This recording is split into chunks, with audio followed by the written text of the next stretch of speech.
अस्तु धन्वने बाहुभ्यामुत ते नमः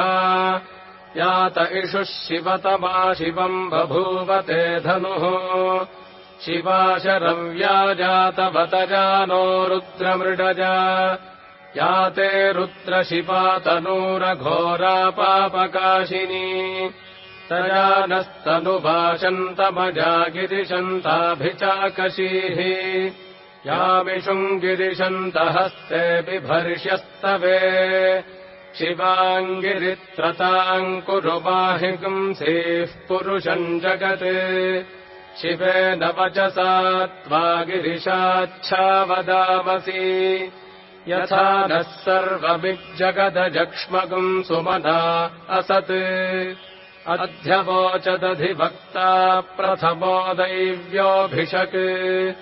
अहीगश्च सर्वान् जम्भजन् सर्वाश्च जातु धान्यः असौ